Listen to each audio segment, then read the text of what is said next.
Hey there guys, today we are talking about working on some core and glute activation.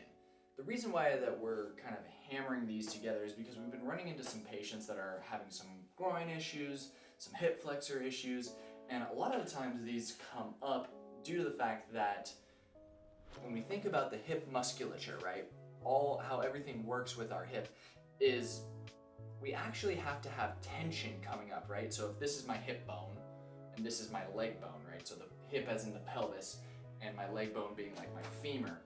There has to be active compression coming up. And that's where your hip flexor comes down and pulls up, and you also have your hamstrings and everything pulling on that leg to actually keep it stable in there. And so if you have glutes, your core is a little less capable, your hip flexors, your psoas, all these other muscles can become a little more facilitated, especially the fact that we sit all day when we drive, when we leisure, when we work, all that kind of stuff. There are a lot of things that basically get us to the point where our hip flexors are doing a little bit too much work. So getting the core, getting the glutes to basically pick up the slack and start doing their job provides a lot of benefit to our patients.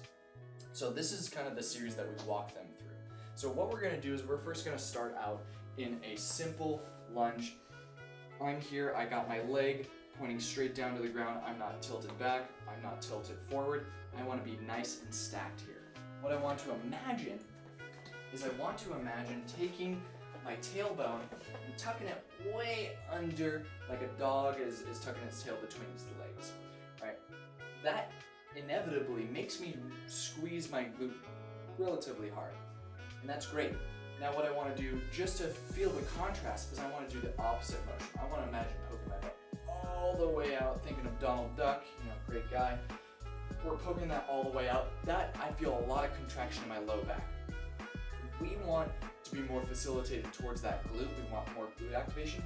So we're going to come all the way back and under, but I don't want to be so far back that I'm feeling a little tight stretch in the front of the hip, all that stuff. That might be a little bit too much. So we'll try to find this nice neutral ground where I'm getting a decent amount of glute contraction.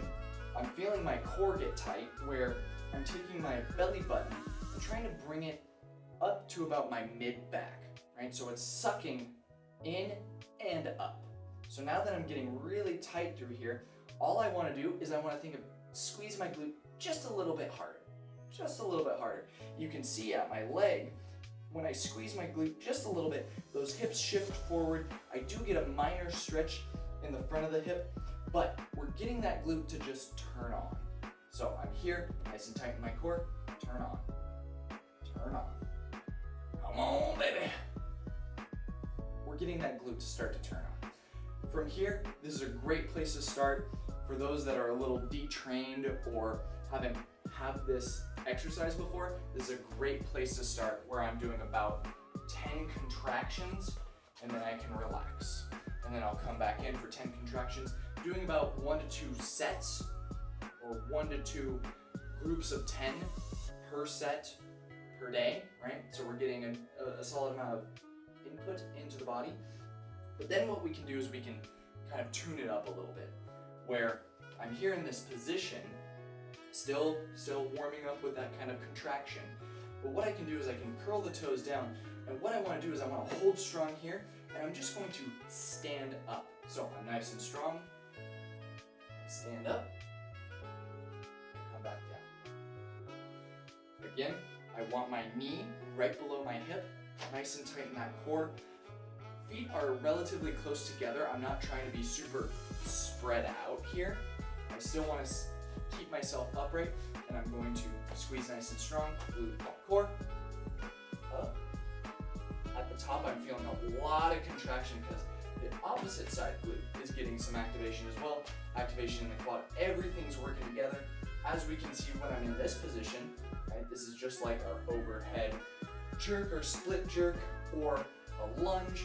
This is a really, really common position that we end up in, but instead of focusing on, oh, I'm doing a lunge, let me think of doing this, I'm really focused again on that core and on that glute. So, down, last time through it, really strong glute, really strong core, legs straight down below the hip. I stand up, contract at the top, come back down. That is the variation that we add once people are good in this kind of solitary kneeling position, kind of getting that turned on. I wouldn't recommend that for individuals that when they are in the kneeling position are feeling a lot of stretch and almost kind of like that burny, stretchy pain in the front of the hip. If you're here doing these hip contractions or the glute contractions, that's going to be a little too much to then go into this, because there's a lot of hip extension, i.e. my leg getting behind me, which is only going to exacerbate that hip flexor being a little angry. So, great drill, great rehab exercise to play around with to start to get those hip flexors to tune down a little bit. Play around with it. Let us know if you need us to kind of go through any other bits of nuance on that. Great stretch. Hit that a couple of times. Let us know how it goes.